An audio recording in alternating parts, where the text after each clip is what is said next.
do I believe in God? And I don't like that question. And people have complained at me a lot, and I'm sure they have their reasons, because they don't like my answers, you know, and I have two answers. They've kind of become stock, which is not a good thing. I can't figure out why I don't like the question exactly. I had three sort of burgeoning hypotheses. One was, it's none of your damn business. That's the first one. So it's like a privacy issue. Like, it seemed to me to be a question that was too private to be answered properly. And so, and you know, you could consider that a cop-out, and maybe it is. And then another one was, well, what do you mean by believe? Like, do you mean the words? Do you mean to say the words, I believe in God? Does that indicate that you believe in God? Like, I don't know what you mean by believe exactly, because, and that's got me in trouble too, because, you know, people think that attempting to clarify the meaning of words is an attempt to escape from the question, when it's actually an attempt to specify the question. I mean, is what you believe what you say, or what you act out? Now, you know, I would say to some degree it's both, but if push comes to shove, as far as I'm concerned, what you believe is what you act out, not what you say. And then, you know, and if you're an integrated person, then what you act out and what you say are the same thing, and then you're a person whose word can be trusted, right? Because what you say and what you do are isomorphic, they're the same thing. But belief is instantiated in action, so I have also suggested that I act as if I believe in God, or to the best of my ability.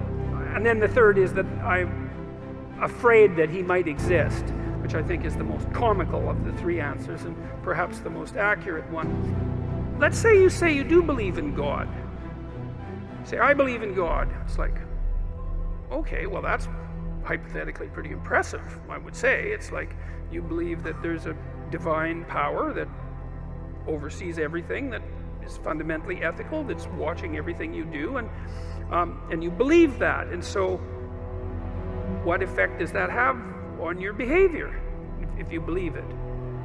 Does that mean that you're, well, are you all in on your beliefs? Are you sacrificing everything to this transcendent entity that you proclaim belief in? Have you cleansed yourself of all your sin, let's say? Are you making all the sacrifices that you need to make? Like, have you taken the mote out of your eye? No. Or are you in the same situation, let's say, that the Catholic Church seems to be in right now? Just out of curiosity, it's a good time to bring that up, since the Pope seems to be concerned with what's been happening. The Catholic Church, given the endless pedophilic scandals, let's say, which seem rather serious in my estimation, and might have been something that was cleaned up perhaps 100 or 1,000 years ago, and it's being taken seriously perhaps now, and perhaps not, because it's not so easy to determine exactly what it would mean to take that seriously. And you might say, well, are all the people who are committing these heinous actions and then covering them up, if you ask them, well, do you believe in God? What are they going to say? Well, you'd think the answer would be yes, given that they're like priests, and yet,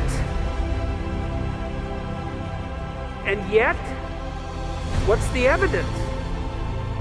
Well, the evidence isn't exactly so clear that the mere statement, let's say, or the mere acting out of the ritual, let's say, and I'm not trying to denigrate the statement or the ritual, but I'm pointing out that that's no indication of you're right to say that you believe. Because you got, and I think this is why it's bothered me to answer this question. It's like, well, what right do I have to say that, to make that claim? I believe in God. Well, what's the claim? Is that the claim that I'm a good person somehow?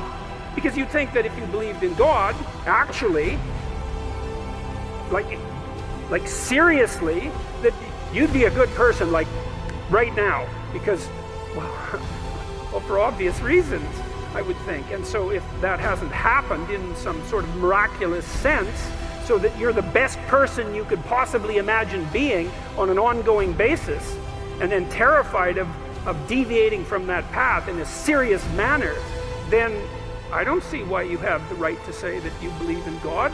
You know, one of the things Nietzsche said about Christianity, he was a great critic of Christianity, although also a great friend in a very peculiar way, in that sometimes your best friend is the one who points out your weakest properties, let's say. He said, as far as he was concerned, there was only one Christian, and he died on the cross. And that's a, you know, perhaps an extreme statement, but one worth giving some consideration to. It's like, well, then you look at what are you called upon? Let's say if you're going to proclaim yourself as a believer, you know. And I thought about this a lot as I've gone through the Old Testament. I did a bunch of lectures last year, and so what are you called upon? Well, you're called upon initially to act out the spark of divinity that's within you by confronting potential with the logos that's within you, which means to take the opportunities that are in front of you, the potential future, and to transform it into the present in the best possible way, using truth and courage and careful articulation as your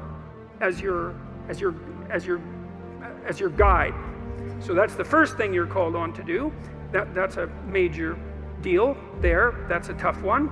And then the second is to make the proper sacrifices. That's the Cain and Abel story. It's like you want something, you genuinely want it, you want to set the world straight, then you let go of what's necessary and you pursue. You let go of what isn't necessary, no matter what it is, no matter what it is. And then you pursue what's necessary, and then maybe you sacrifice your children to God. That was the story. That's one of the next stories that comes up, of course, and you think, well, that's pretty damn barbaric, and the way the story's laid out, of course it is, but that isn't exactly what it means. It means that what you try to do when you raise children is that you try to do everything you can to impress upon them by imitation and by instruction and by love and by encouragement that they are crucial beings in the world whose ethical decisions play an important role in shaping the structure of reality itself, and that they have the moral responsibility to do that. And you get your ark in order, that's your family, let's say, so that when the storms come, you can stay above water for the 40 days of flooding, and you're capable of leading your people through the desert when the desert makes itself manifest, and you can escape from tyranny properly because you're wise enough to see it, and you take the full burden of being on yourself, all the suffering that's part and parcel of that. You accept that voluntarily, let's say, and you do everything you can to confront the malevolence that's part of you and that's part of the state and that's part of the world. And you make a garden around you. That's the paradise, a walled garden. It's a walled, well-watered place, so the forces of nature and society exist together in harmony, and you place your family in that so that they can live properly, and you treat your enemy as if he's yourself, and the same with your brother. And well, then you can say, then maybe you can say, maybe then you have the right to say that you believe in God. Otherwise, maybe you should think twice about it. Because, you know, there's a line in the New Testament that Christ himself says. Two of them, I should read them too, because they're very relevant to this. I guess I could paraphrase them. A rich man comes up to Christ and says, good leader, good Lord. And he asks him a question about how it is that he should be a good person. And Christ says, don't call me good. There's no one that's good but God. And, you know, that's worth thinking about. The one person